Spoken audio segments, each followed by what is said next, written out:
गुरुगणेशाभ्यां नमः। श्रीमद्भागवत का दूसरा श्लोक। धर्मः प्रोञ्छित कैतवोत्र परमो निर्मत्सराणां सतां वेद्यं वास्तवमत्र वस्तु शिवदं तापत्रयोन्मूलनम। श्रीमद्भागवते महामुनिकृते किं वा परैरीश्वरः सद्यो हृद्यवरुध्यदेत्र कृतिभिः शुश्रूषभिस्तक्षणात्। पाना क्या है? भगवान का सान्निध्य, आविर्भाव तन में, मन में, आसपास। इसके लिए साधन क्या है? धर्म का आचरण और ज्ञान। ज्ञान कोई अंतिम लक्ष्य नहीं है अध्यात्म में, ज्ञान शुरुआत है। भगवान का आविर्भाव, उनका सान्निध्य भी परम लक्ष्य नहीं है। ये तो भोजन करने होटल पहुंचने जैसा है, वहां से शुरू होता है भोजन नामक कार्य। भगवान के सान्निध्य को लाकर फिर उसमें प्रवेश करना है, उनमें लय हो जाना है। भगवान से अलग नहीं रहना है, उनमें लय हो जाना है। ये सब भागवत द्वारा हो सकता है। भागवत आपको बताएगा धर्म का आचरण कैसे करना है। भागवत भगवान के बारे में आपको ज्ञान देगा। भागवत भगवान का सान्निध्य लाएगा और भागवत भगवान में आपका लय भी कराएगा, एकदम अलग तरीके से, सरल तरीके से। भागवत का मार्ग और अन्य मार्गों में भेद क्या है, इसे जरा देखते हैं। भागवत का मार्ग एकदम अलग है।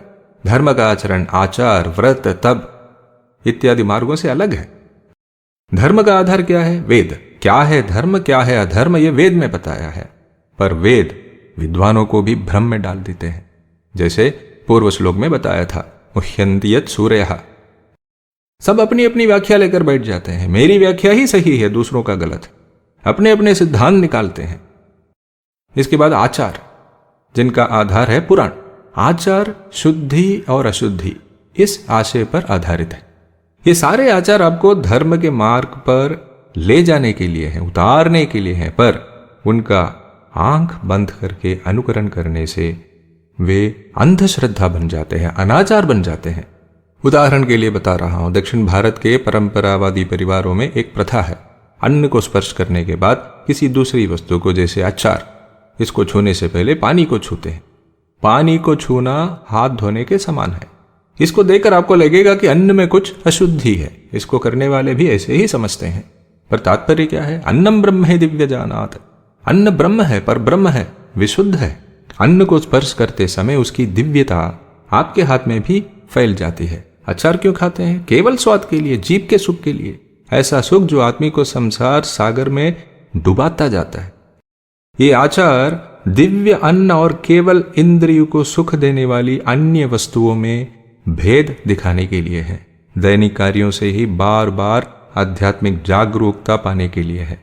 लेकिन इस तथ्य को जाने बिना इसका जो आचरण करते हैं, वे किस अज्ञान में पड़े हैं। देखिए, समझते हैं कि अन्न में कुछ दोष है, इसलिए हाथ धोना पड़ता है। यही है आचारों का दोष। आचरण करो पर आशय जानकर। आज के जमाने में आपको ये सब बताएगा कौन? बताएंगे तो भी विज्ञान कहकर बेवकूफी ही बताएंगे।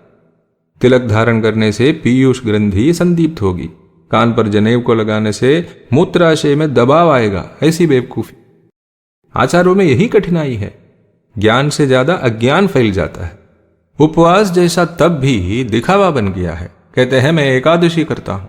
एकादशी में दशमी के दिन दोपहर को भोजन के बाद सीधा द्वादशी को पारना करना, वो भी द्वादशी में एक ही बार भोजन। एकादशी की रात को जगते हुए पूरी रात भगवत स्मरण करना है। कौन करता है इस प्रकार? नहीं तो क्या लाभ मिलेगा? सत्य का आचरण करते हैं, सोचते हैं कि मैं सत्यवादी हूं, झूठ नहीं बोलता हूं।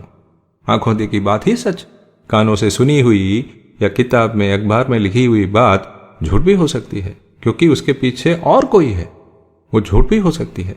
उसे दोहराने से आप भी मिथ्यावादी बन जाओगे। क्या सत्यवादी लोग इतना ध्यान रख पाते हैं कि आंखों देखे ही बोलेंगे? इन सब मार्गों में कपटता आ चुकी है। इसीलिए भगवान ने व्यास जी के रूप में अवतार लेकर कलयुग के लिए एकदम सरल और अलग मार्ग बनाया, श्रीमद् भागवत के रूप में। हरि ओम।